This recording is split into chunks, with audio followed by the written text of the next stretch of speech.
ہیں کہ اگر سجدہ صاحب سلام پھیرنے کے بعد کیے جائیں تو کیا دوبارہ سلام پھیریں گے؟ اور تشہد پڑھنا ضروری ہے، کیونکہ پھر تشہد پڑھنے کے علاوہ والی جو بات ہے اسے لوگ شاذ کہتے ہیں، اور یہ علامہ البانی کی رائے بھی ہے۔ بات یہ ہے کہ نماز میں کوئی بھول ہو جائے نا اور سجدہ صاحب کرنا ہو تو اس کے لیے جو بات اصل میں ذہن میں بٹھانے کی وہ یہ ہے کہ جو عبدو و رسولوں کے بعد ایک طرف سلام پھیر کر دو سجدے کرتے ہیں نا، پھر اٹھ کر یا درود شریف دعا پڑھتے ہیں، یہ طریقہ کوئی نہیں، اس کا کوئی ثبوت نہیں، نہ یہ کوئی بات ہے۔ یہ کرنا چاہیے کہ نماز کو اینڈ تک لے جانا، جو ہوگی نا غلطی ہو گئی، اب نماز ٹھیک سلام تک لے جائے، اتحیات درود شریف دعا سب پڑھ لیں، مرحلہ آ گیا سلام کہنے کا۔ اب دونوں طریقے ٹھیک ہیں، سنت ہے، سلام بالکل نہ کہے کسی طرح بھی، اللہ اکبر کے اگر سجدے میں چلا جائے، دو سجدے کرے، اٹھ کر بیٹھ جائے، پھر اتحیات نہیں پڑھیں، اگر سلام سے پہلے کیے نا پھر اٹھ کر فوراً اسی وقت السلام علیکم ورحمۃ اللہ، اور اگر سلام پھیر دیا ایک پھیریں یا دو پھیریں کوئی بات نہیں، پھر دو سجدے کیے پھر ٹھیک ہے، شاذ شوذ نہیں کہنا چاہیے، پھر عبدو و رسولوں تک نئے سرے سے پڑھے، پھر سلام کہے، وہ پہلا سلام نماز کا تھا، یہ اب سجدہ صاحب کا ہوگا، شاید کوئی نہیں کہنا چاہیے، کیونکہ علامہ البانی کو پتا بھی صحابہ سب کا عمل یہی تھا، آپ مانتے ہیں، پھر کیا کہتے ہیں، روایت میں کمزوری، روایت کو آگے لگا نہیں، جب صحابہ کرام سارے یہ کام کرتے تھے۔ میری باتیں سمجھنے کی کوشش کرو کہ دین کو صرف لفظوں سے نہیں لینا چاہیے کہ فلاں روایت یہ ہے،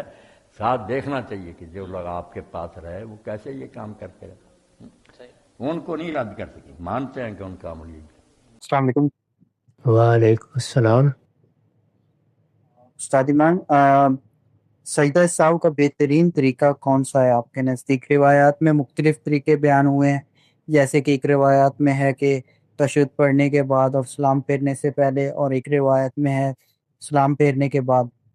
اور حنفیوں کے ہاں اس سے بالکل مختلف ہے، تو آپ کی اس بارے میں کیا رائے ہے؟ انسان کو جب کسی غلطی کی طرف توجہ ہو جائے تو اس کے دو ہی طریقے ہیں، وہ دیکھے کہ کیا میں اس غلطی کی تلافی کر سکتا ہوں، یعنی جیسے کوئی رکعت رہ گئی ہے تو اس کو پڑھ لے اور اس کے بعد دو سجدے کرے، اور اگر تلافی نہیں ہو سکتی تو جب توجہ ہو گئی تو تشہد میں کسی وقت سجدے کر لے،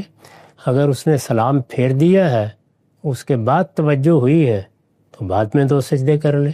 رسالت مآب صلی اللہ علیہ وسلم نے مختلف صورتوں میں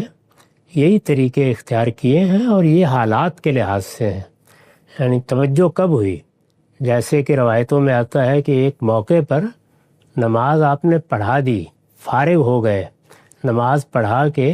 ایک جگہ ٹیک لگا کر بیٹھ گئے، وہاں صحابہ نے ہمت کر کے توجہ دلائی کہ آج نماز کی دو ہی رکعتیں پڑھی گئی ہیں، بلکہ بہت دلنواز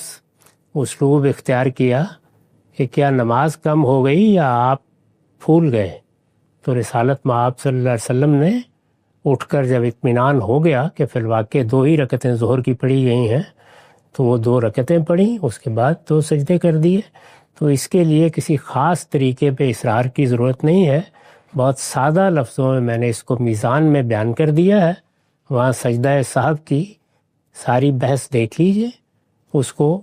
سادگی کے ساتھ اپنانا چاہیے۔ عبادات کے معاملے میں یہی اسلام کا حسن بھی ہے اور یہی حضور کا اسوہ حسنہ بھی ہے۔ تلافی ممکن ہے تو آپ جس حالت میں بھی ہیں تلافی کر کے دو سجدے کریں، اور اگر تلافی ممکن نہیں ہے تو دو سجدے کر لیں۔ جی